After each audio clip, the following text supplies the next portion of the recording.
Hello everybody and welcome to Trackalicious. My name is Kuja Tarakov. We've got a fun evening of racing for you ahead. We've got the GT3 West Coast Wednesday League tonight, racing around the infamous circuit of Francorchamps here tonight. Already 2 rounds under our belt. This is round 3. Hello to everybody in the chat joining us. Hello Eric, thank you for tagging along. Seeing how things are going here tonight. Qualifying will be getting underway shortly here for round 3. Just letting the drivers finish up their practice session, and off we will go into the qualifying. Pretty tight times I've been seeing at the top of all the practice charts, so it should be a pretty fun and tight race for us tonight here in the GT3 West Coast Wednesday League. Thank you to everybody watching along. Thank you to all the drivers participating. It's always fun to see these kind of late night races go a little more populated, and these slots kind of fill up, and it's fun to see all the on-track action from the top to the bottom of the grid here. And with the cars now rolling out on track, let's head down to Francorchamps and see what the conditions are like. At the moment, Jake Wells in the pits, just getting the setup finalized before rolling out on track in his McLaren. Potts Weaver out on track at the moment in the number 13. McLaren weaving from side to side with fellow McLaren in the background there. I believe that's Kyle Hirsch in the 21. But 19 cars so far, still 8.5 minutes left in the qualifying session for anybody to try and join at the last second, if maybe getting off work a little late here on a Wednesday night, or morning, or evening, or afternoon, wherever you may be joining us from. Always happy to see you here at Trackalicious. Sarah Liu, the podium finisher from last time at Indianapolis in the 310 Lexus.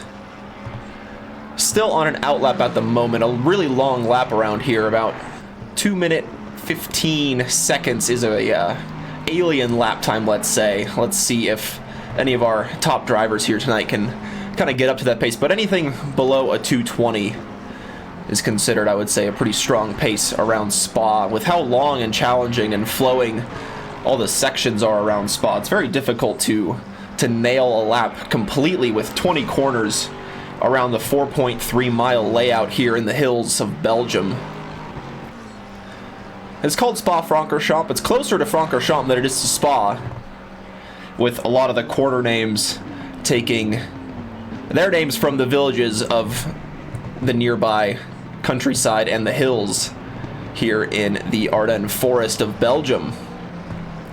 But Sarah Liu here coming up to the line to start one of her first flying lap attempts. We'll check in with her towards the end of this flying lap, as we have drivers in front who have already started their flying laps. And we'll see just how they get along. Jake Finn, podium sitter from the first race at Watkins Glen in the 43 Nissan. Already got through the difficult uphill bit of Eau Rouge and Radion, now going through turn 10 and approaching turn 11. All these corners have so many different names. Hard to stick to just one, as a lot of them are quite famous names around the Spa track. But this one, the famous downhill double left-hander of Pouon at turn 12. Very quick corner, just a quick tap of the brakes before entering the corner, and you really want to get on the power as quickly as you can before entering the campus complex of turn 13-14, and then on to a small straight before the Stavolo corner of turn 15. You want to get the entry and the exit right, because it really sets up this, what should be a flat-out corner of turn 16, and Jake Finn, no lift there at all And approaching now the flat-out section of turn 17 and 18 of Francorchamps before entering the chicane of turn 19 and 20. Jake Finn demonstrating it perfectly there before entering the braking zone of this right and then left-hand chicane. The layout has changed from before. It used to be more of a bus stop style layout, but it was redesigned. But Jake Finn goes to the top of the timing charts with a 2:16.442. My apologies, that's Thiago Dinarte, and then his time is bested by Chandler Williams in the number 3 Ford. So that will be everybody's time to chase at the moment. Carlos Guzman slots in with the time 1.5 seconds off of pole position. Jace Wright, one of those co-streaming with us last time. Big thanks to him for doing that. Unfortunately had a power outage or his internet cut out, one of those two, before the end of the race last time out, and was in a really good position before it literally happening in the final moments of the race. But nonetheless, coming back again this week is Jace Wright. Doesn't let a little setback like that take him away from doing what he loves here and participating in some racing here at Spa. Sarah Liu goes 5th. Danny Campbell slots himself into 7th. Kyle Hirsch in 8th. Curtis Rustin 9th. Chronotis in 10th. Buggy Watt in 11th place. Christopher Barr setting a lap time in 13th place. And then Kevin Yu, my apologies, slots his Ferrari in between the other two in 10th place. We got 3 Ferraris in 9th, 10th, and 11th at the moment.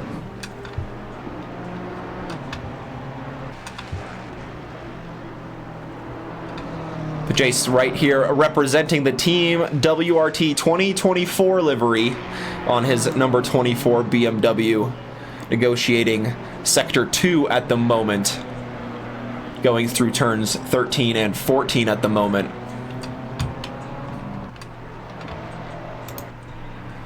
Carlos Guzman here in the 39 Mustang, just ahead of Jace Wright on track, going through Corb Paul Frere at the moment before the flat-out section of Francorchamps. A very pretty sunrise here at 5 in the morning. You can just see the sun peeking in the distance in the skyline there.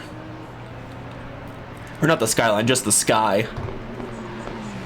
With just 2 corners to go, how high can Carlos Guzman slide his Ford? Currently sits in 7th place. Can he get himself in the top 5 or even into the top 3 with this lap attempt? He does improve on his lap time, but does not quite improve on his position. And Jace right behind, able to put in a time good enough for 6th place. Kyle Hirsch had some good battles in the wet at Indianapolis last time out. Currently, his McLaren is sitting in 10th place, but approaching the start-finish line on a flying lap. How high can he go? He does improve his time, but cannot quite improve his position, and needs a little bit of work to do to get a little bit higher up the field at the moment. Curtis Rusted up to the line, takes that 10th place away from Kyle Hirsch, and gets that Ferrari trio separated with a McLaren in between 2 of them at the moment.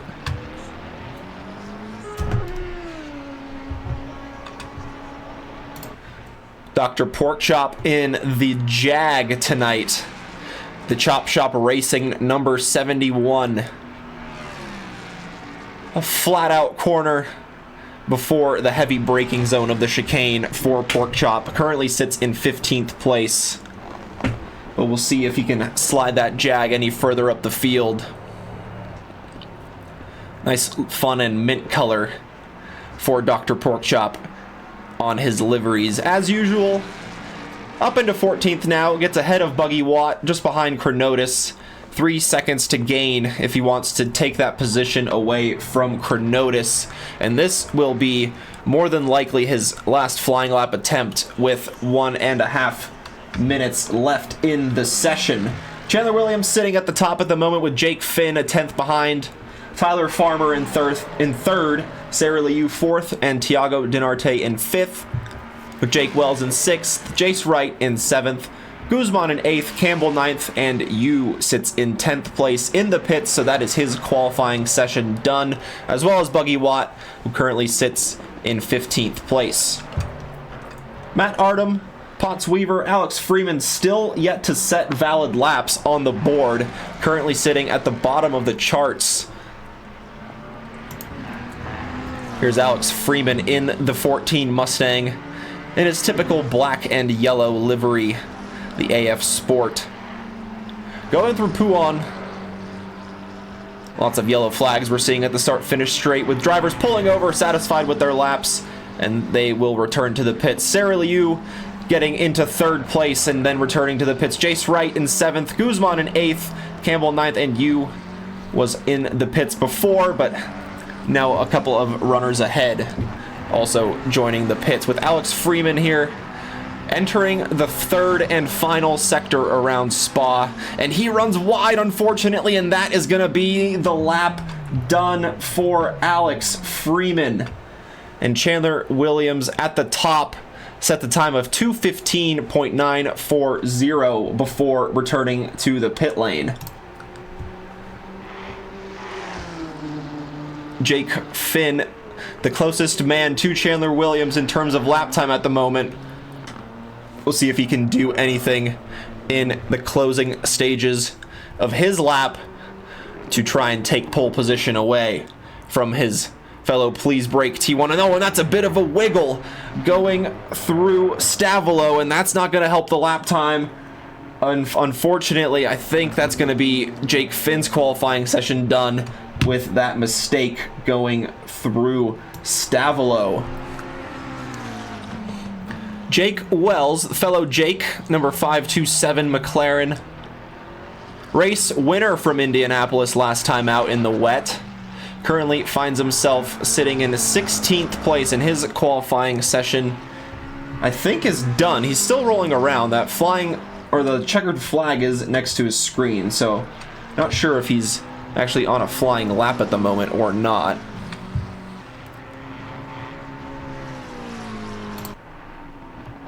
Curtis Rustin in the 868 Ferrari as the 23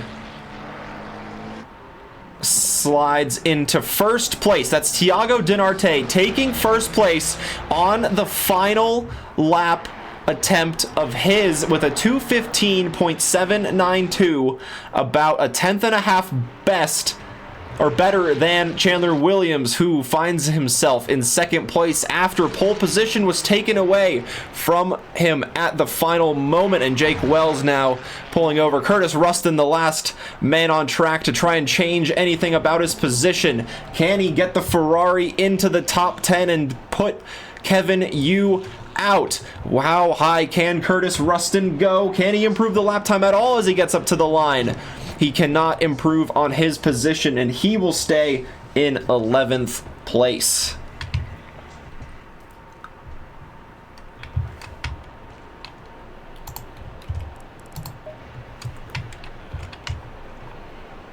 Now, the race conditions are a little bit different than qualifying. We've got it nice and bright during the mid-afternoon at 3 p.m. A nice afternoon day at the Spa for our drivers for the 50-minute race that lies ahead here in round 3. A mandatory pit stop is, of course, necessary to complete in the middle, with a pit limit time of 25 seconds for fuel, and then it is up to the drivers whether they want to add 5 seconds to that time to take on fresh tires to have that advantage towards, or in their final stint of the race, I should say. And with our drivers lining up for the grid, let's remind ourselves of how qualifying went. Thiago Dinarte taking it on the final lap in the number 23 Please Brake T1 Audi will sit in 1st place, will have the best position for the start. Chandler Williams, the fellow teammate in the Please Brake T1 number 3 Mustang, will line up in 2nd place. The lap times were so close at the top between these two. And Jake Finn as well in the Please Brake T1 team in the Nissan number 43 will start in 3rd place. Sarah Liu in the number 310 Myonex Lexus will line up on 4th place. Tyler Farmer in the lone Honda on the grid tonight in the 936 will start in 5th place, with Jake Wells keeping him company on the 3rd row in the JWR NLR 527 McLaren. Jace Wright, the lone BMW on the grid tonight. The team WRT 2024, number 24, will have Carlos Guzman for company in the number 39 Ford Fet Racing. In 9th place, Danny Campbell lines up in the 710 McLaren, with Kevin Yu in the 95 Ferrari rounding out the top 10. Curtis Rustin in the fellow Ferrari in the 868 Derive Motorsport will start in just outside the top 10, not able to get it on the final lap. Will start in 11th. Kyle Hirsch in the Dive Bombers number 21 McLaren lines up in 12th place. Potts Weaver, fellow McLaren, in the number 13 in the defragmented livery. The number 13 starts in 13th. The position matches the number. Professor Chronotis in the blue shell Ferrari hopefully will not be used tonight and to take out the leader in the race starting from 14th tonight. Dr. Porkchop in the Jag will keep him company in the Chop Shop Racing number 71. Hopefully my knee decides to survive the night and let me finish the race. I hope so as well. C. Guz, I'm assuming that is you, Carlos Guzman. Correct me if I'm wrong. But yes, I also hope that your knee does not give out. Buggy Watt will line up next to Porkchop in the bleached buggy 410 McLaren, with Christopher Barr in the number 10 McLaren. Lots of McLarens there lining up on the grid tonight. Starts in 17th, with Matt Ardom in the America United Racing 414. Not sure if he was able to get a valid lap on the board. And same with Alex Freeman. John, thank you for following. Much appreciate the support here at Trackalicious. And Alex Freeman lining up at the back of the grid in the AF Sport number 14. But we know Matt Ardom and Alex Freeman have good pace, so it'll be interesting to see how high up the grid they can get. We know Alex Freeman likes to throw in that alternate pit stop strategy where he likes to pit early, so we'll see if he does just that in the race here tonight. Formation lap underway. Nice and long one here at Spa-Francorchamps, the 4.3 mile historic track. First Grand Prix here was held in 1925, but of course the layout was completely different, much longer configuration running through all the neighborhoods and the villages around the hills here in the Belgian mountainside, countryside, hillsides, the forest region as well. Lots of elevation changes around Spa, particularly around Eau Rouge and the Radion section. 18% gradient there through those two corners. Of course, Eau Rouge dipping a little bit downhill before rising back up, so it's really a roller coaster effect for the drivers driving around there. Maybe for some of our sim racers here who have maybe some motors on their sim rig simulating a bit of G-force, maybe they'll feel a little bit through that section, I should say.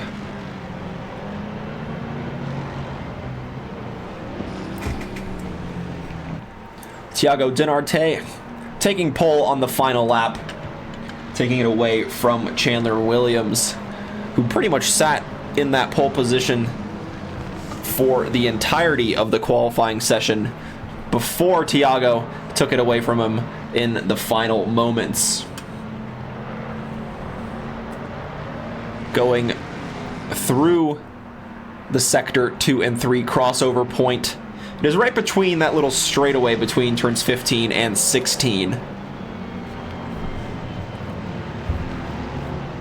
So an interesting part of the track really to kind of pick that that sector timer kind of at the corner exit of Stavelo. Of course, Stavelo is one of those villages nearby here at Spa. Same with, maybe, actually no, not this corner. Francorchamps, I believe, is not one of the villages in the nearby region of Spa and Francorchamps. Getting close to the chicane turn, or to the chicane singular, turns 19 and 20 on the grid.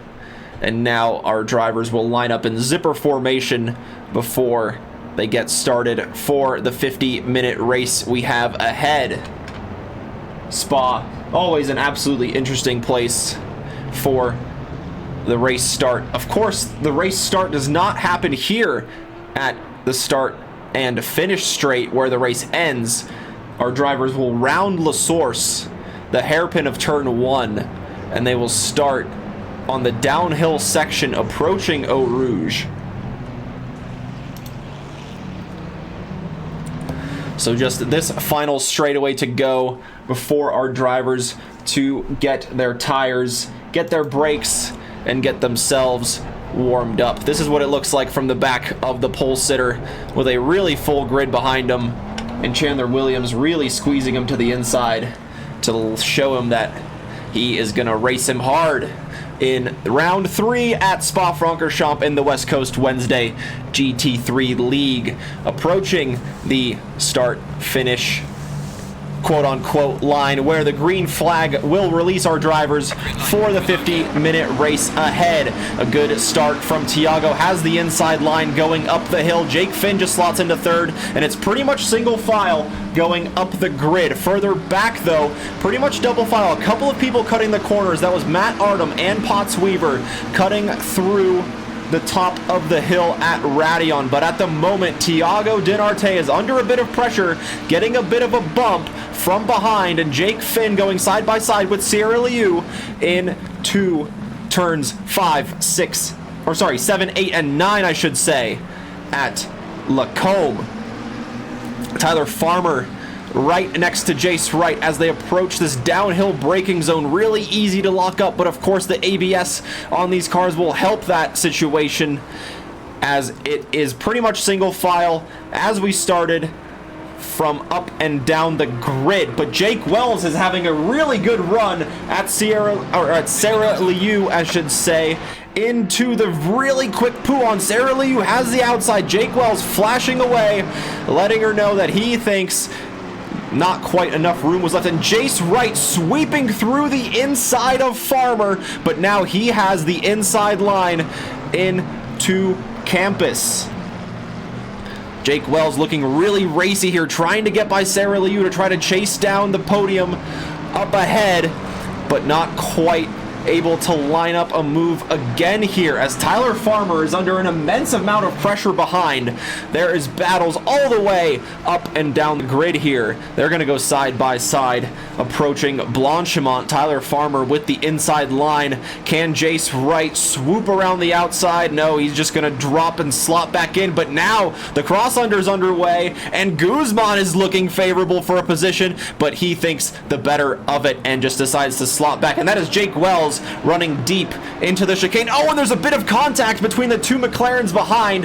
That was Danny Campbell and I believe Kyle Hirsch maybe involved in that incident. Unfortunately not able to get a replay, but the 720 is still a little bit stranded there, and returning to the pits is Alex Freeman and Danny Campbell. And Alex Freeman actually taking the pit stop now, like we mentioned, likes that early pit stop, and so he is gonna do just that here tonight.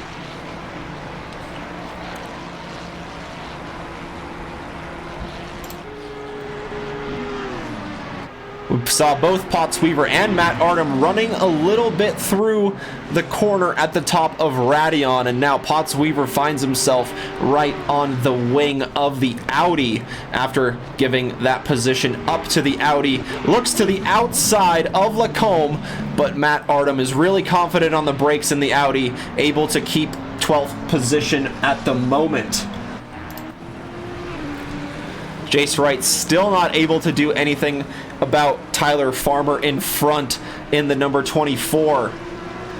Not quite able to get on the tail of the Honda, and Carlos Guzman was looking quite aggressive during that moment that he had. And the number 10, that is Christopher Barr, stranded at the exit of Lacoman. He is going to return to the pits as well. Or no, he is not. He's still rolling. What is happening? Some glitches going on here visually, but still able to keep things under the control. Curtis Rustin now under pressure from Matt Ardham. We saw him get by Potts Weaver earlier. We didn't quite see the move, but he was able to get through Potts Weaver, and now on the tail of Curtis Rustin to take 11th place away and maybe get that 414 machine into the top 10 before the end of the race. Alex Freeman out of the pits. Barr still rolling his McLaren out on track. Good to see that. Always love to see drivers continuing on even after a little bit of a moment.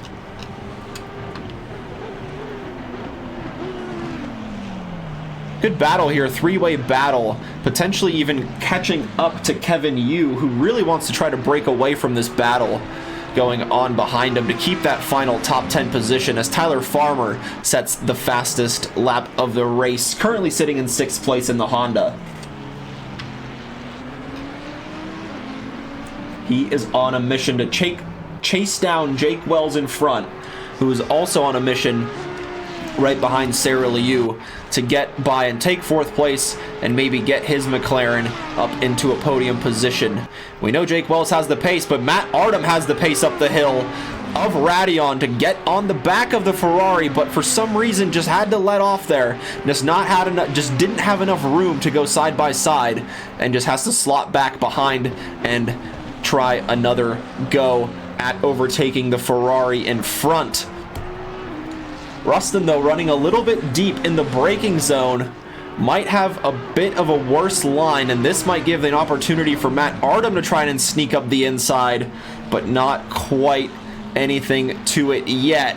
Curtis Rustin leaving him plenty of space, though, but he'll have the inside, and now the switchback is on for Matt Ardham. Curtis Rustin having to brake, doesn't want to take a track limit, and Matt Ardham will sweep into 11th place, and now he is under pressure. That is Curtis Rustin under pressure from Potts Weaver, and he gets the position after a pretty sketchy moment entering Puhan. Not quite able to pick it up on the cameras, but Potts Weaver able to get the position and moves his McLaren up into 12th place.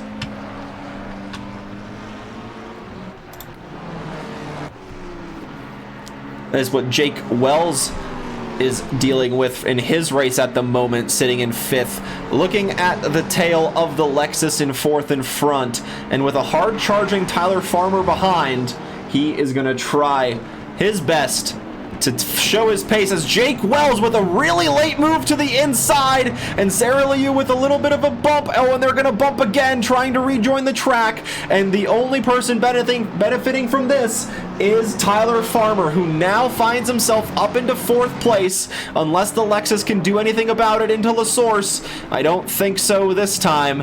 And now Sarah Liu after the bump. Oh, and they're both oversteery, and now the momentum really swings to Jake Wells behind, as he has the better exit out of La Source and will look to get on the tail of these two and take 4th place away. Sarah Liu really cutting the corner there at Radion.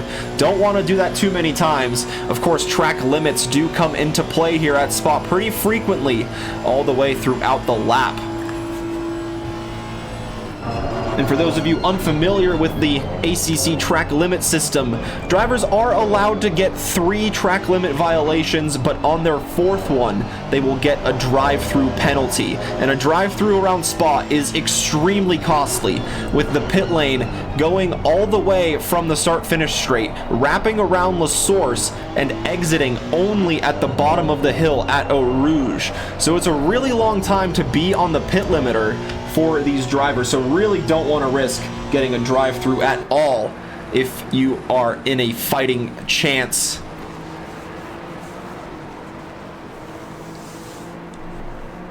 Carlos Guzman in the background there, just lurking, with Jace Wright dropping a few positions now in 8th place after battling with the Honda of Tyler Farmer for that 6th place position. Now a complete swap of positions with Tyler Farmer finding himself in 4th place at the front of this train, of Sarah Liu in 5th, Jake Wells in 6th, Carlos Guzman in 7th, and Jace Wright in 8th. Professor Cronotis got a good start. He finds himself up in the top 10 in 9th. Kevin Yu in 10th. Matt Artem here trying to get on the back of Kevin Yu after getting through the Ferrari of Curtis Rustin. Like we said, Matt Artem does have a good amount of pace. We know it from the past races, but just not able to set a valid lap during qualifying, so forced to start from the back of the grid. But making up the positions nicely, now battling for a top 10 position.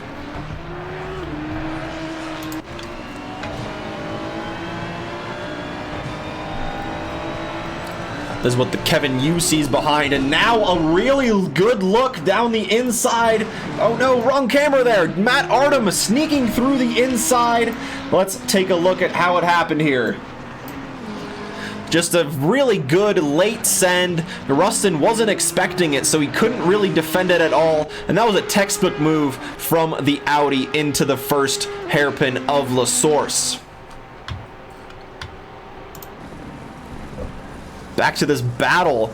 Just outside the top 5 is Jake Wells, still on the bumper of the Lexus, not able to get by Sarah Liu. We've seen them come into contact a couple of times, and now Jake Wells just desperately trying to get by so he can show his pace and try and work his way up into potentially those podium positions. But those guys in the top 3 are driving away from these 3, as there's a 5-second gap to Tyler Farmer, who is pulling a 1-second gap over Sarah Liu, who has this 3-car train behind her at the moment, sitting in 5th place.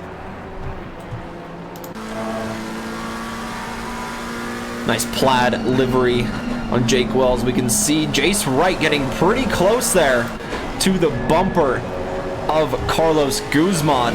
And this is what Sarah Liu's car is seeing from behind. A very nice and variable grid is fun to see. The Lexus defending from the McLaren, defending from the Ford, defending from the BMW.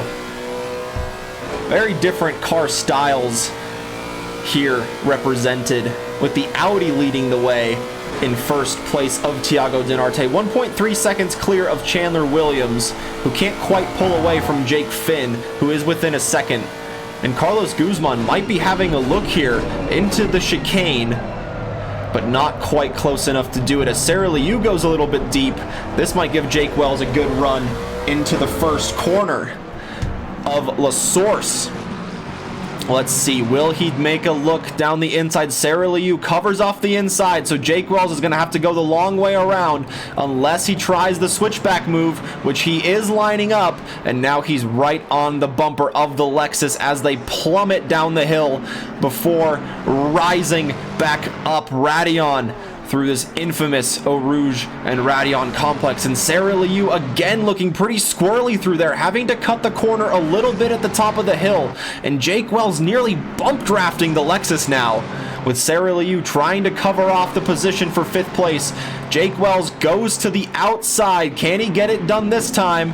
Late on the brakes, but Sarah Liu has it covered, and now Carlos Guzman lurking in the background, trying to get that position, but he doesn't want to be too risky with Jace Wright right on his bumper as well. A fantastic 4-car battle we have here.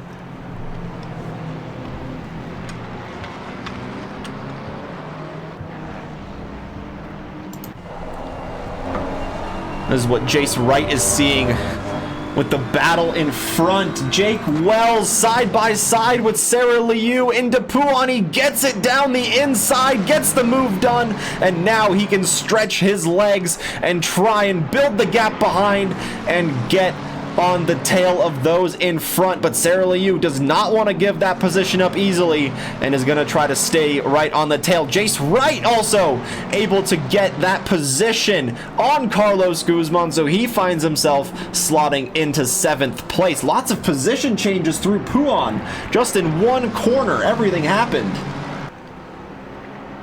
Sarah Liu again running a little bit wide, risking picking up a track limit violation this early in the race too, just not even 15 minutes in, I should say.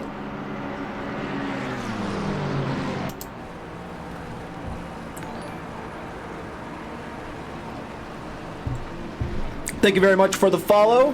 Thank you very much for the support here at Trackalicious. Hope you're enjoying this 4-car battle. Now 3-car battle as Sarah Liu decides it's done. I'm done battling. I need some clean air. So dives into the pits to refuel the Lexus and get back on track in some clean air and put down some consistent laps. Because, of course, when you battle cars, your pace slows down. You take the defensive line, which isn't as fast as the optimal racing line. And there we see Potts Weaver as well, taking his pit stop, just exiting the pit lane at the bottom of the hill.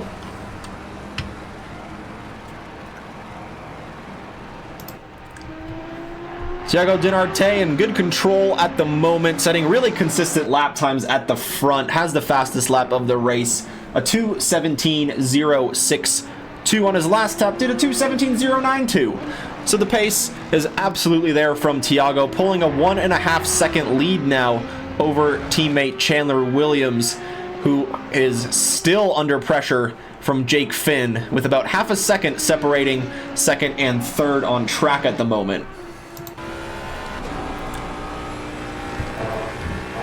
So Chandler Williams certainly not under pressure in particular from Jake Finn to send some sort of late move in the Nissan, but definitely doesn't want to commit too many mistakes or errors and doesn't want to get that or allow the Nissan to get any closer than he is at the moment.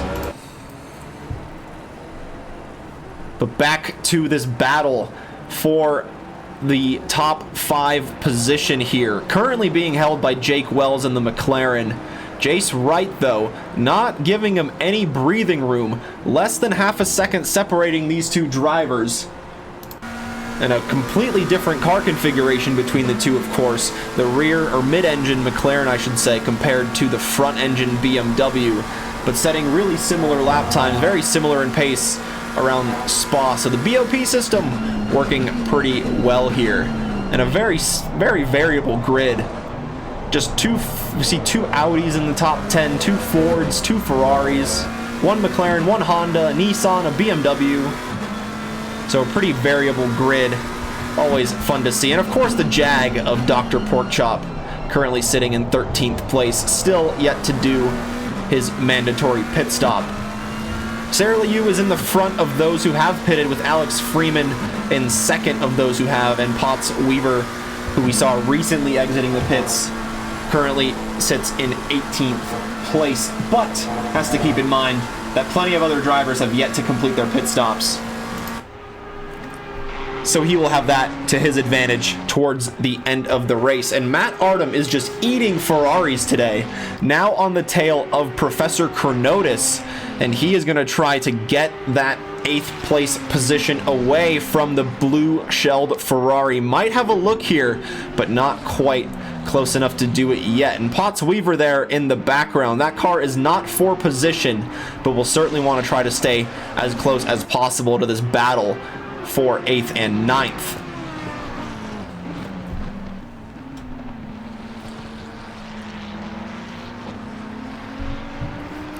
Thanks to everybody watching along. We much appreciate your support here at Trackalicious. If you have anybody you are cheering for, let us know, and we can tune in and see how their race is going along. Of course, we've got all the fun chat redeems as well, like a hydrate, or you can tune in and have a POV lap with a driver of your choice. All sorts of fun stuff you can do. So thank you for being with us here on this Wednesday evening or Thursday morning, wherever you may be joining us from,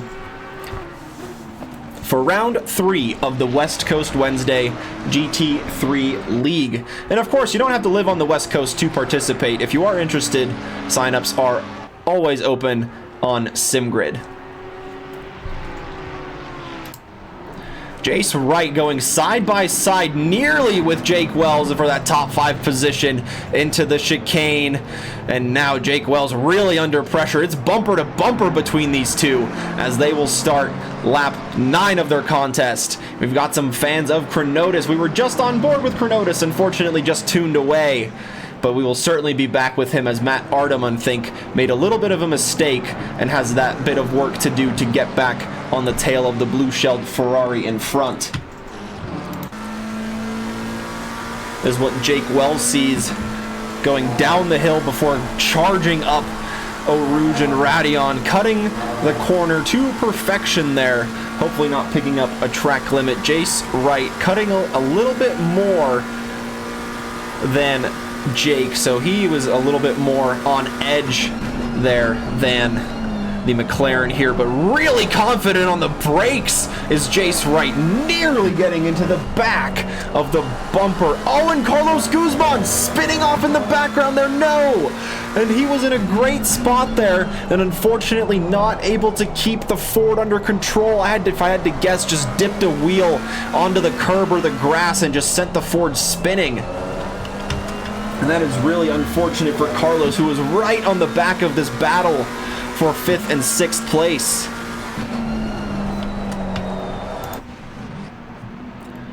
And as we mentioned here, Matt Artem right back on the tail. Carlos Guzman slotting in behind Matt Artem in 9th place. Kronotis promoted up to 7th, and Matt Artem in the middle of this pack in 8th place.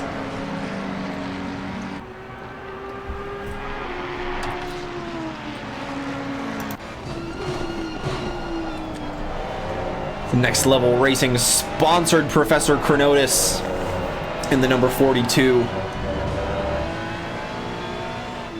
Again, Matt Artem has the pace in the Audi to get on the tail of the Professor himself, but not quite close enough to make that move stick yet. So we'll have to wait and see just how that goes between those two. And now Jace Wright has a bit of breathing room behind, with Carlos Guzman making that little bit of mistake at Lacombe. So now can only focus on Jake Wells ahead to try and get into a top 5 position here tonight. These two drivers, Jake Wells and Jace Wright, both co-streaming with us last week, so big shout outs to them for doing that with us. That was a lot of fun. Hopefully it was for their viewers as well. Got to view the streams of, or got to see the perspective of all of those drivers, as well as this main broadcast here as well. So lots of fun stuff here at Trackalicious going on, and Jake Finn just checking the timing charts, dropping back a little bit from Chandler Williams, now a 2-second gap separating 2nd and 3rd place at the moment. And the number 13 is yellow flagged at Eau Rouge. That's Potts Weaver, who has already served his pit stop, and the 95 as well, getting involved maybe in that incident there at Eau Rouge and Radion. And hopefully both of those drivers are able to continue. Let's take a look at what is going on with Kevin Yu. Is he just going slowly as the steering looks straight? Let's take a look here as he goes through one of these straight sections.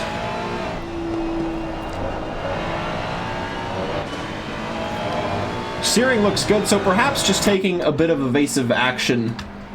And that is what the yellow flag we were seeing. There is a bit of damage on the Ferrari. Actually, there's a pretty significant amount of damage on the side and the back of the Ferrari of Kevin Yu. So hopefully he's able to return to the pits and get everything fixed and patched before getting back out on track in the remaining half of the race. Like I mentioned earlier, during the pit stop, there is a mandatory 25-second fixed refueling time, and then it is up to the drivers of whether they want to add an additional 5 seconds to their pit stop time to take fresh tires to have that advantage potentially over their competitors in the later stages of the race.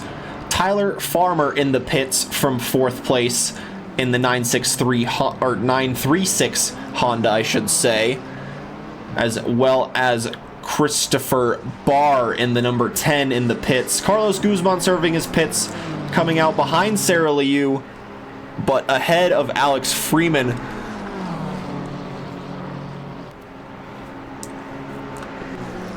So fortunately that damage not costing, or that spin I should say, not costing Guzman too many places at the moment. Matt Artem, Curtis Rustin, and Kyle Hirsch also diving into the pits on this lap. It's a very busy pit lane, but it's a long pit lane, so there's lots of pit garages, lots of pit stalls for our drivers to get to not run into each other. And of course, in the pit stops, cars are ghosted, so no incidents to be had there.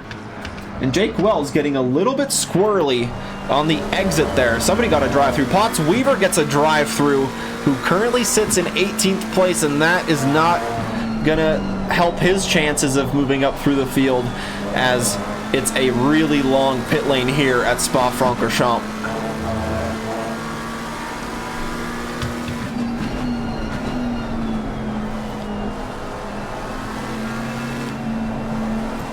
And Jake Wells under an immense amount of pressure from Jace Wright, nearly bumper to bumper, almost colliding into Stavilo.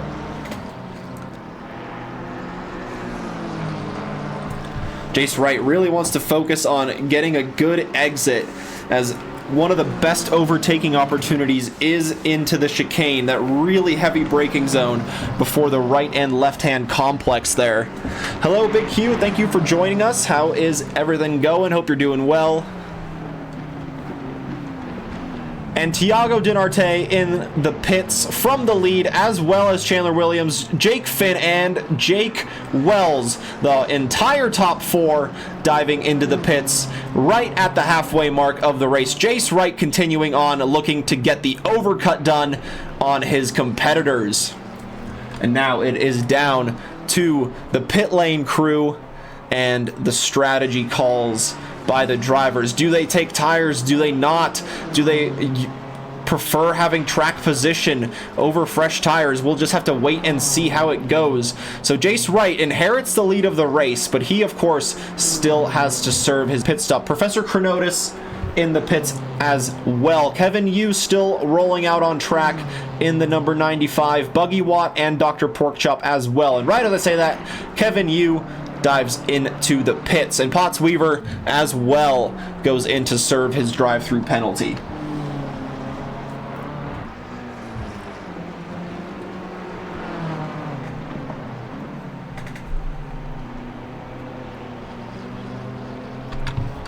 So now it is down to the pace of Jace Wright. Can he maintain a good enough pace and get a good pit stop time to get himself ahead of Jake Wells, who he was battling with for about, I don't know, the whole race pretty much so far?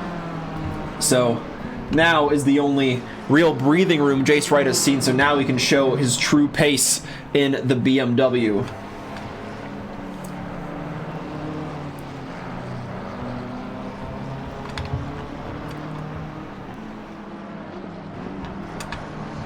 Tyler Farmer is in the lead of those who have pitted. He rounds La Source now, so it'll be interesting to see just where he comes out relative to some of those he pitted near. Tiago Dinarte still in the lead, Chandler Williams just behind. Jake Finn and Jake Wells roll out on track as well. So Tyler Farmer, after pitting from 4th place, I believe has now given that position up to Jake Wells, and Sarah Liu there, not too far off in the background. So Tyler Farmer with a bit of a long pit stop there compared to his racers, or compared to the racers around him. Now, unfortunately, finding himself behind Jake Wells. And Jace Wright is in the lead, or sorry, in the pits from the lead, I should say, after completing 12 laps. He has run out of fuel, running on fumes, dives into the pits to get his BMW refueled.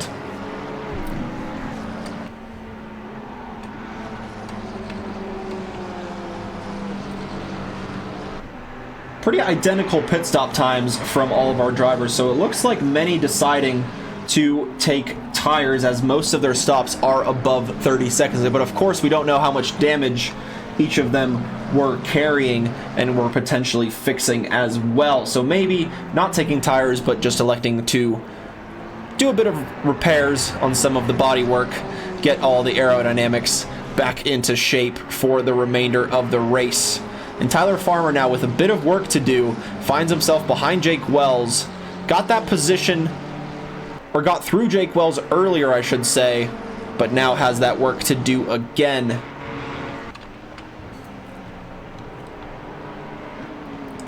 And Sarah Liu was battling with these two for a little while as well before taking a slightly early pit stop, and she finds herself 2.3 seconds off of this battle.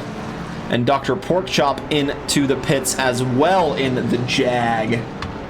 So now, Jace Wright's pit crew, how good of a job can they do, and how good of a job can he do to stop right on the marks to get that car launched straight up into the air for his pit crew to do a good job. And he is rolling out on track, and he is at the top of this hill, and it looks like he's gonna get the position from Jake Wells. He does, but Jake Wells has a massive overspeed advantage, and he's gonna get the position. Jace Wright unfortunately has to slot in behind, not quite able to get the position. And now Tyler Farmer's looking to get the move done, but Jace Wright is having none of it. And unfortunately for him, he is stuck looking at the back of the McLaren of Jake Wells for another 20 minutes, unless Jace Wright can find a move and get himself into the top 5.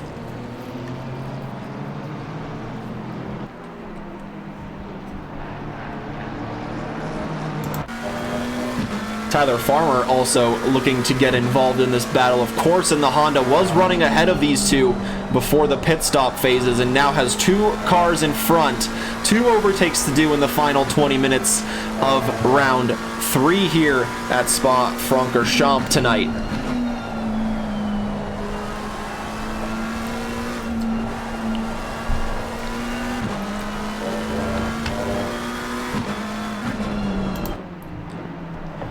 Tyler Farmer looking really aggressive, really close to the back of the BMW. Might slip it up the inside of Cord Paul Frere, and he does.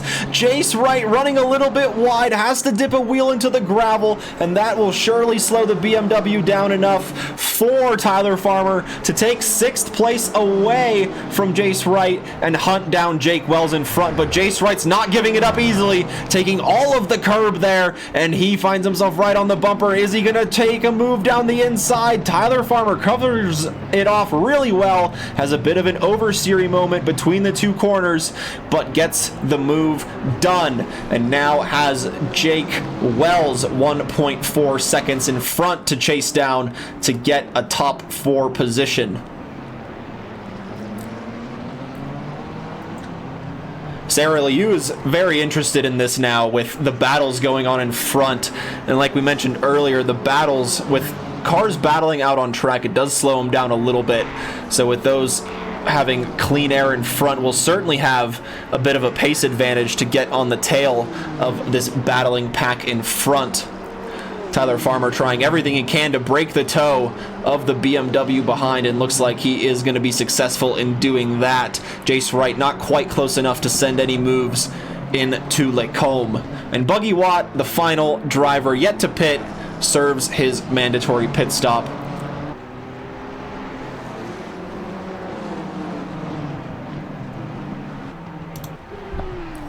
Matt Artem and Professor Chronotis, after the pit stops, continuing to duel it out for 8th and 9th place. Just tuned in there to a slight side-by-side battle. Matt Artem not quite able to stick it around the outside of the first part of Lacombe and get the grip that he needed to shove his nose on the inside for the next part and get that move done. So has the back of the Ferrari to look at yet again after the pit stops.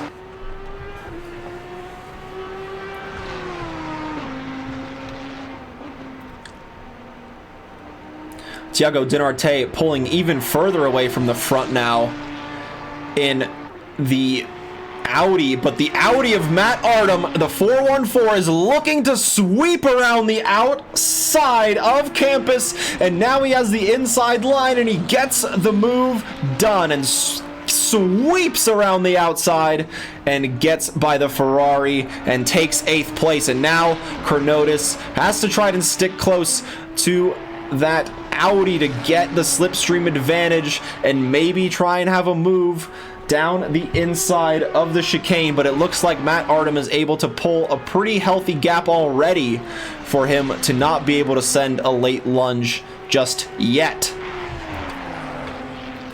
Tyler Farmer stealing the fastest lap of the race on that last lap, a 2:16.990 in his efforts to chase Jake Wells in front and pull away from Jace Wright behind. So a really good lap there in race pace, a 2:16.9 compared to the 2:17.0 of our front runners at the moment. And like I said, Thiago Dinarte is pulling a slightly more healthy advantage at the front. Now the gap is 4.6 seconds, and Jake Finn is closing on Chandler Williams just ever so slightly, lap by lap. And that is the number 10 of Barr, stranded at turn number 15 and 16 there, just sitting on the inside, perhaps just waiting for the traffic to go through before getting rolling again. But it doesn't look like the McLaren is too heavily damaged, so perhaps just a slight error and just parking it on the inside, waiting for the cars to go through.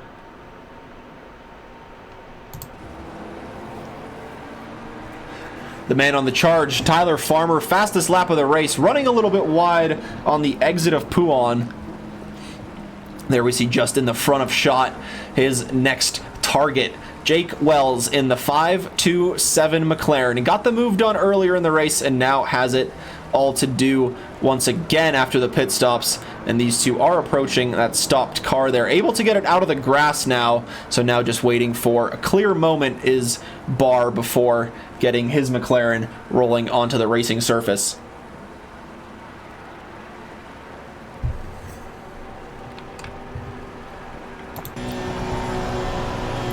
Let's ride on board with Tyler just to see how it's looking from his perspective, and they're trading fastest laps at the moment.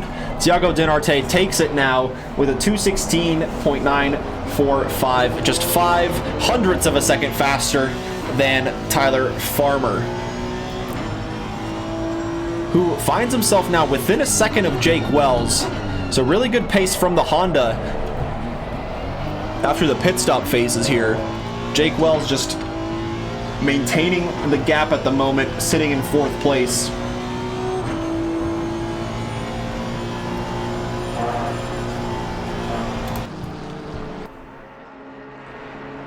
Up through the roller coaster ride of Eau Rouge and Radeon, powering down the Kemmel Straight before entering a really heavy braking zone of Lacombe. A right, left, and then a right-hand complex here at the top of the hill before charging down.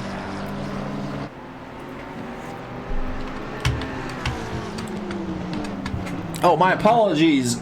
Neil, didn't see you redeemed a full onboard lap with Chrono. So when he crosses the line, I'll make sure to get that full onboard lap for you, my friend.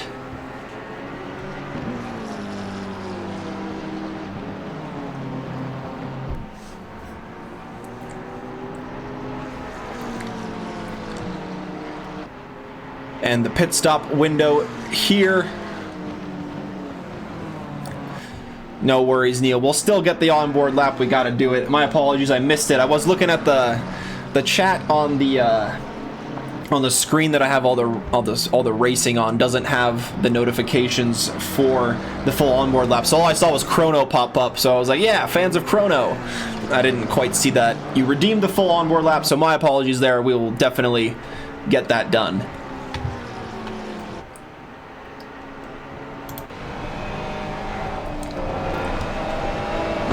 We will get that done now, my friend. The number 42 going through, or finishing out Sector 2, I should say, before the fast Sector 3. Really just a kind of a flat-out section here. Curve Paul Frere in most cars in good conditions is flat out. And of course, this quick left-hander of Blanchimont also flat out. Chronotis demonstrating that for us perfectly before entering the really slow and steady chicanes of turn 19 and 20.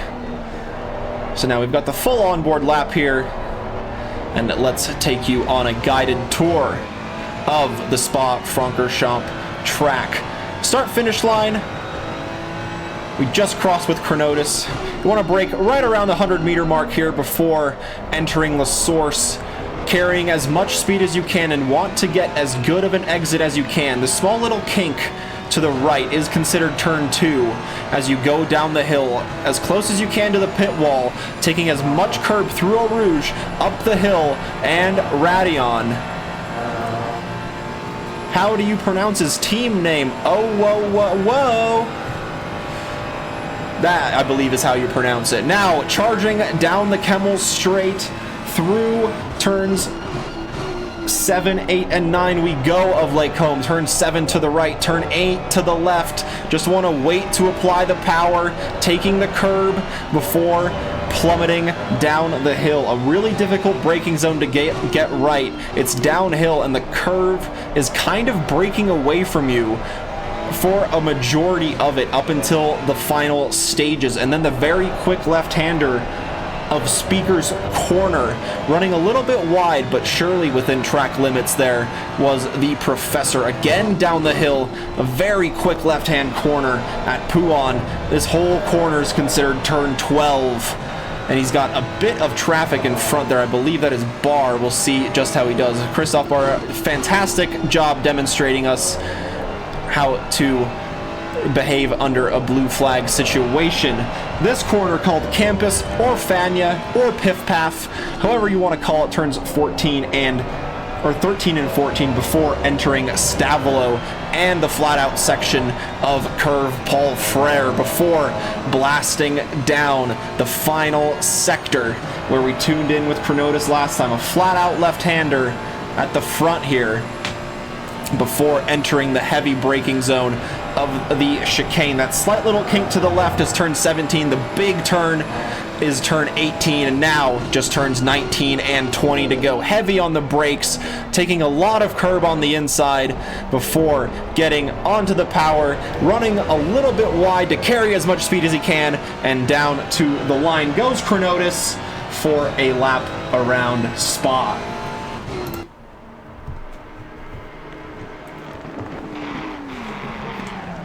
The battle for 4th and 5th place will continue, though, between Tyler Farmer and Jake Wells. Hopefully you enjoyed that in the lap, Neil. Apologies I missed it earlier. It would have been fun to see during the battle. I completely agree.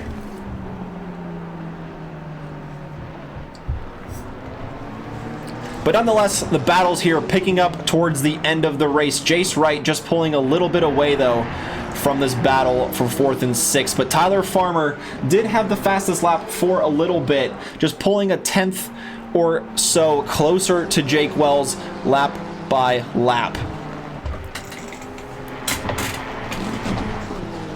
And so in the final 8 or so minutes of the race, 17 laps completed by our leader, Thiago Dinarte, has about a 5-second advantage over Chandler Williams, who has about 2 seconds lead over Jake Finn, who takes the final podium position at the moment. A please break T1 1 2 3 at the moment. Jake Wells battling here with Tyler Farmer for 4th and 5th. Jace Wright sits in 6th. Sarah Liu in 7th. Matt Artem, we've seen some pretty great overtakes from him, really textbook ones as well, overtaking the Ferraris on his way up to 8th place. Professor Chronotis, lots of fans of the Chrono himself, sits in 9th place. Carlos Guzman, after his unfortunate spin at Lake Combe, recovering well, still finding himself in the top 10. And the two battles of Kevin Yu and Curtis Rustin find themselves side by side, and I think that battle is gonna end unfavorably for Curtis Rustin, who returns to the pits and retires from the race. So Kevin Yu sitting in 11th place. Kyle Hirsch or Kyle Hirsch in 11th, Kevin Yu in 12th, Alex Freeman after that early pit stop only able to get up to 13th, Buggy Watt 14th, Dr. Porkchop in the Jag in 15th, Pottsweaver after his drive-through in 16th, and Christopher Barr still out on track, determined to finish the race in 17th place.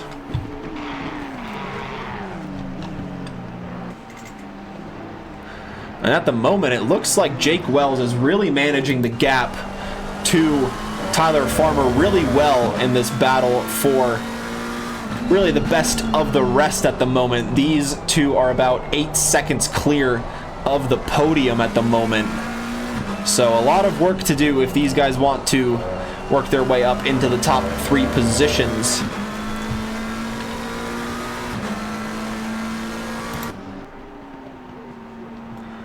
The top 3 still holding as they were in qualifying. A bit of a change in the rest of the grid though. Jake Wells working his way up a couple of places. Tyler Farmer dropping a place. Jace Wright working his way through the field really well. Sarah Liu unfortunately dropping a few places. And Matt Artem in the Audi has been a spectacular drive after not being able to set a qualifying lap. Started in 18th place and finds himself in the top 10.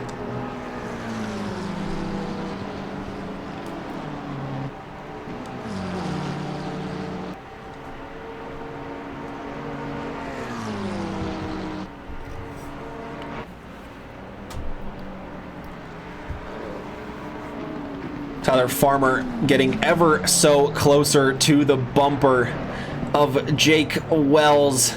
I really like that plaid black on the livery of Jake Wells. Always like fun little designs that are worked in liveries, so that's a really fun one there from Jake. And Tyler Farmer sneaking a look down the inside, but Jake Wells seems to have covered off, but left just a little bit of room for them to go side by side, and he ran onto the curb just a little bit, so that's not going to help his exit. Are they going to risk it and go side by side up the hill? No. Tyler Farmer just decides the better of it and tucks in behind for the moment. And of course, with this fantastic racing going on, drivers still have to worry about track limits. Don't want to take one at this stage of the race with 4:19 on the clock.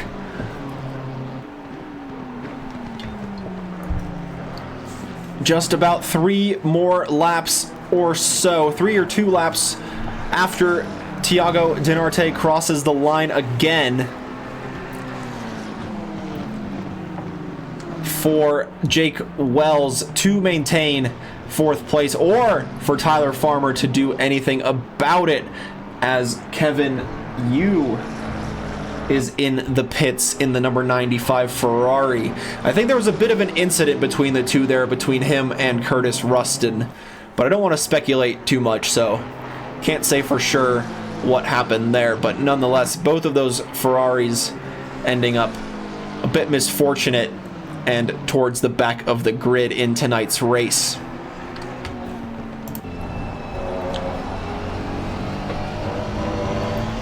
That's what Tyler Farmer's seeing up ahead. Just not able to get close enough to send it just yet. Maybe just waiting for that last lap for one last dive down the inside somewhere. Will it be at the end of the Kemmel Straight? Will it be at the end of this section here before the chicane? Will it be anywhere else? Can he find any sort of pace advantage over Jake Wells throughout the 4.3 mile laps they have remaining? And I believe it should be 2 laps to go with Thiago Dinarte crossing the start-finish line not too long ago, going to Eau Rouge now.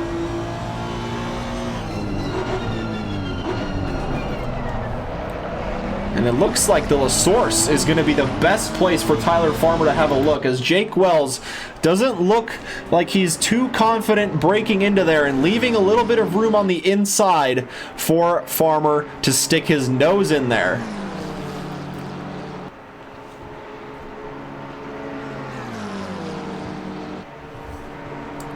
Oh, and there's a drive-through late in the race for Kyle Hirsch, the number 21, sitting in 11th place.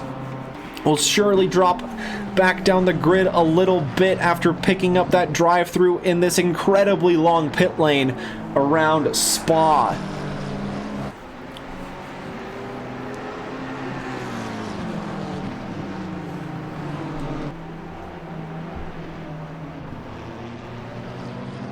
Man, that is gut-wrenching, especially to pick it up this late in the race. With just 1.5 minutes left, just 2 more rounds of the circuit to go. And then Kyle Hirsch picking up that penalty late. And the number 10 out of La Source is stopped as well. That is Christopher Barr once again finding himself at the side of the track under a yellow flag condition.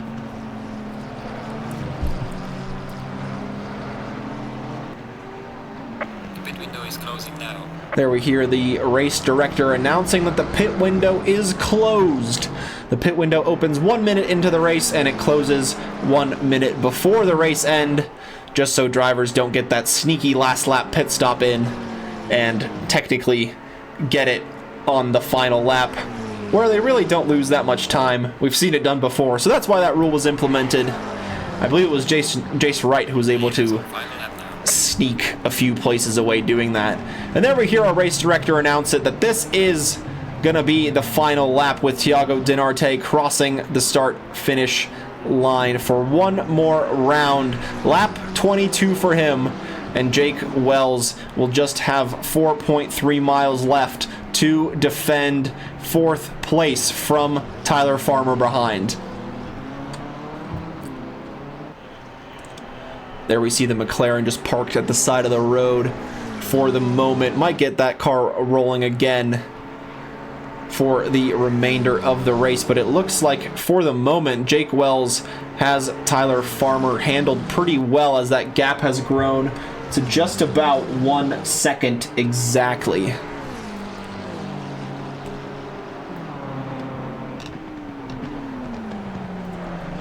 Chandler Williams finding a little bit of pace at the end, closing the gap to 3.3 seconds at the top, and Jake Finn not having an answer for them as well, pulling back to about 6 seconds. And the pace of Jake Wells and Tyler Farmer is pretty good and consistent to try and even catch up to that final podium position, but there's just not enough race time left for them to try and even sniff that final podium place out. But nonetheless, 4th and 5th place will be a good result for these two.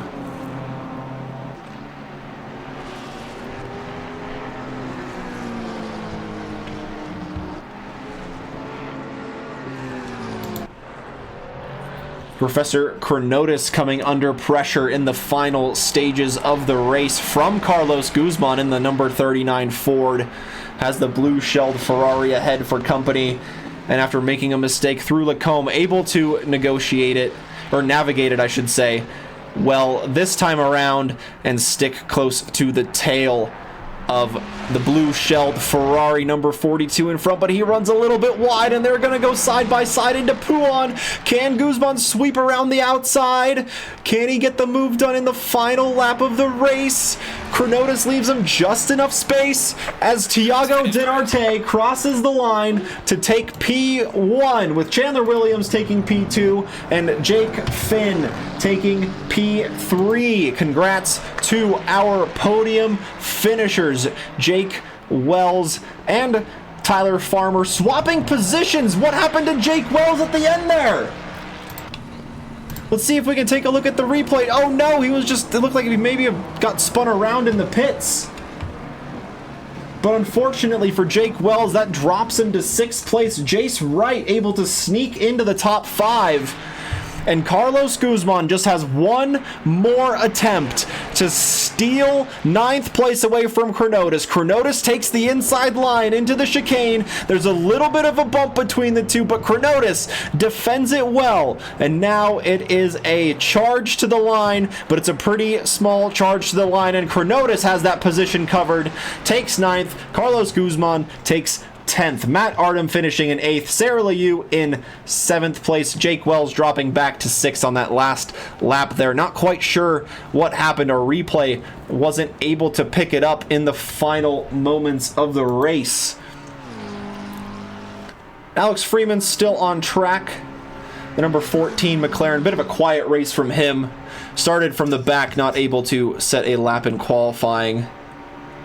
And finds himself working up the field pretty well to finish in 11th place. Fireworks going off all around the track. A couple of other drivers finished already. Buggy Watt crossed the line in 13th. Pork Chop in 14th. Potts Weaver in 15th. And Kevin Yu in 16th place. The last driver out on track is Kyle Hirsch after serving his drive-through penalty. Only dropping one place. Is gonna finish in 12th place, I believe. A couple of drivers leaving the server already, so we'll just wait for that final chart on the left-hand side to pop up once Kyle Hirsch crosses the line.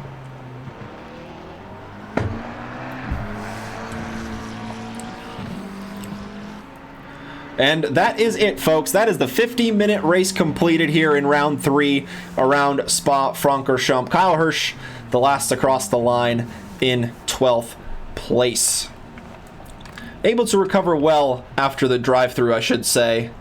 Not losing too many places in the McLaren. And we'd like to invite our top 3 to join us in the green room, and we will have a quick chat and talk about how your guys' race went. It looked a little bit quiet for the majority of it. A little bit interesting at the start, I should say, but towards the end kind of quieted down. So let's pull in Jake Finn and Chandler Williams. Whoops, there we go. All right, good evening, folks. Congrats on finishing on the podium in tonight's race. We'll start with you, Chandler. How was the race for you? Yeah, just, pretty quiet. Just kind of doing some hot laps out there almost, but yeah, I was kind of saying before the interviews, the start was pretty good, where there looked like some opportunities for some moves to kind of change a few positions, but the top 3 kind of remained as they stayed in qualifying. So talk us through what's going through your mind in a race like that, where you can't quite have the pace in front and you're kind of battling a little bit so-and-so behind and so-and-so in front. Like, yeah, what's kind of going through your mind in those races? Yeah, I mean, I was just trying to, Denarte is our teammate, so I was just trying to not accidentally kill him. And, I had a couple times I could have maybe got a little aggressive in there, but I was a little afraid. When you know someone, you don't want to accidentally just ruin the race. So.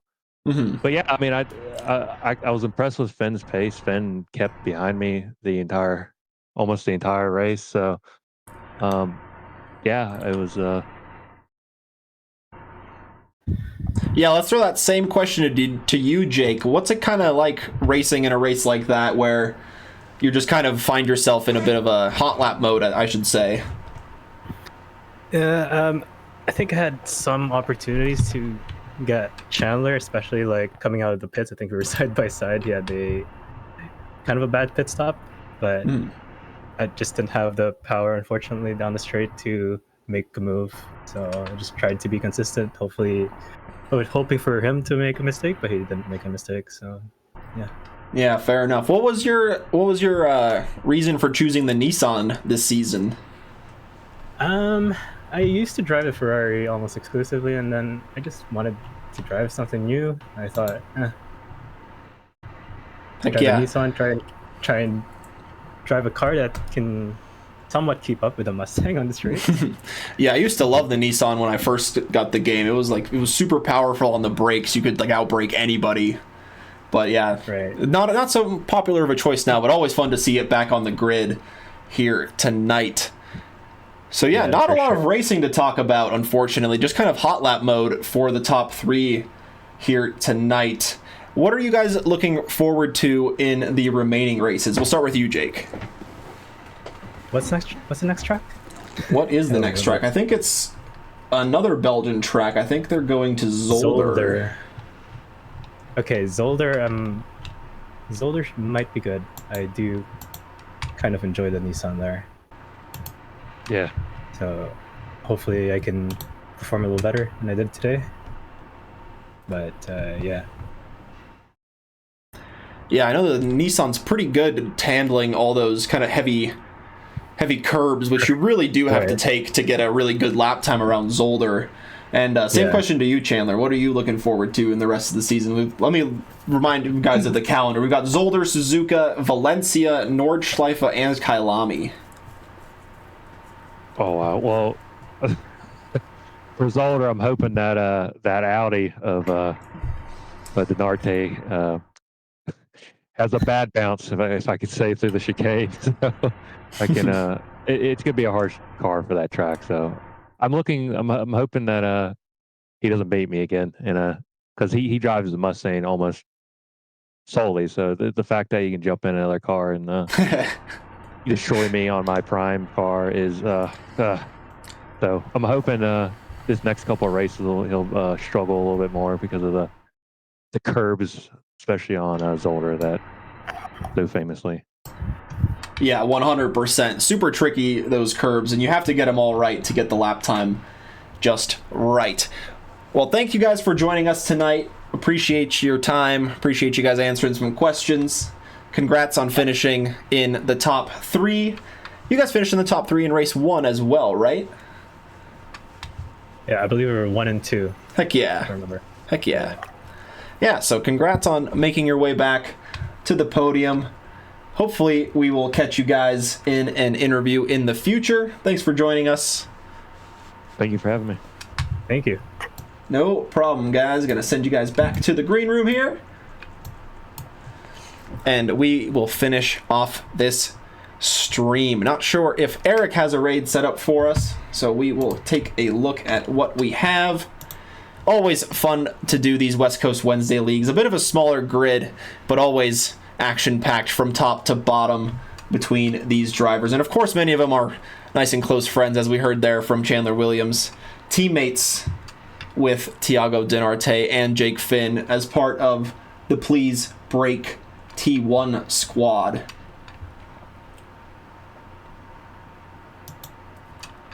So good to see friends competing against each other in the same championship.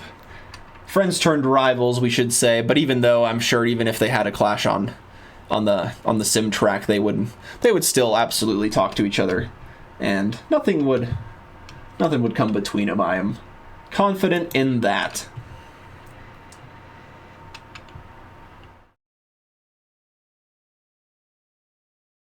Thank you everybody for joining us in the chat.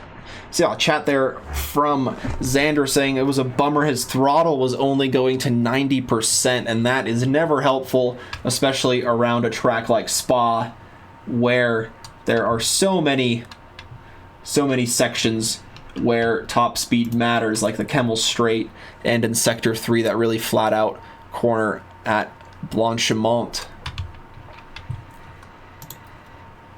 And thanks, of course, to the organizers for putting all of this together. And of course, big thanks to Alex Hansen for putting together the pass and save of the season videos for us. So if there was an overtake that you liked, that you saw during this stream, make sure to clip it and post it in that channel on Discord, where he will make a good compilation of it every week to show the action that Trackalicious has among its racing series. And speaking of racing series, let's take a look at the Trackalicious calendar and see exactly what there is in store for you folks. Starting the week off in ACC in the GT4s, we have the Rookies Championship starting at 8 p.m. Eastern, followed by the Open Championship just after their double 20-minute races are up at 9:30 Eastern Time. In both those championships, we have prizes from Next Level Racing available. In the Rookies Championship, the prize of a haptic gaming pad will go to a random winner who participated in 7 out of the 8 races in that championship. And so do make sure to participate in all the races if you've already signed up for your chance to win that prize. And that same prize of a haptic gaming pad from Next Level Racing will go to the championship winner in the GT4 Open Championship. On Tuesdays, we switch over to Le Mans Ultimate in some multi-class 60 championships. We just finished up the first one on the calendar there, starting at 8:30 Eastern time, and we will move on to the next 5-race calendar we see on the bottom there, starting at the track at Portimao for a 60-minute race. That is both the hypercars and the GT3s for the multi-class there. On Wednesdays, we have the late night 11 p.m. Eastern time GT3 West Coast Championship in ACC. 3 races under our belt, heading to Zolder next week for the halfway mark of this championship. Thursdays, heading over to iRacing for the mixed GT3 and GT4 championship, starting at 8:30 Eastern on Thursdays. Couple of rounds in the belt there already at Sebring, Mugello, and Monza. We'll be heading to Imola tomorrow for the triple header of Italy there, Mugello, Monza, and Imola all in a row in that iRacing championship. Fridays, we head back to Le Mans Ultimate for an alternating multi-class Masters Championship between the hypercars and the GT3s, and then the alternating championship is the Orica LMP2 Masters Cup. Last week, we were at Fuji for the 100-minute race for the multi-class, and this week we will be heading to Fuji once again for the LMP2 60-minute race. A special announcement on Saturday, there's a one-off race at Spa. I believe it's a 60-minute race. Signups are open on SimGrid for that race and all of the other championships here at Trackalicious. Before Sunday's heading to the Next Level Racing GT3 Pro Championship powered by Trackalicious on Sundays starting at 8:30 Eastern Time with qualifying before heading into an 80-minute race. 3 rounds under our belts there at Barcelona, Donington, and Hungaroring, heading to the tight and twisty British track of Snetterton this Sunday. So do make sure to tune in for that top level league on Sundays. And of course, from Next Level Racing, there will be a prize for the championship winner. The prize in that series is an ERS4 Fabric and Sim Aero Mesh Edition seat for their cockpit. And big thanks to Next Level Racing for providing all those prizes for us in the GT4 Rookies, as well as the Next Level Racing GT3 Pro Championship. And again, big thanks to everybody watching along here tonight. We really love the support here at Trackalicious from everybody, the organizers, the stewards, everybody here loves the support, and hopefully you can spread that love and support to our fellow stream racers, or fellow sim racers, I should say. We're going to give a nice and friendly Trackalicious raid to SimGreg24. So make sure to stick around and spread the love from the Trackalicious community to another in this raid. Thank you once again to everybody watching. Hope you tune in next time. I have been Kuja Terekov, and we will see you next time.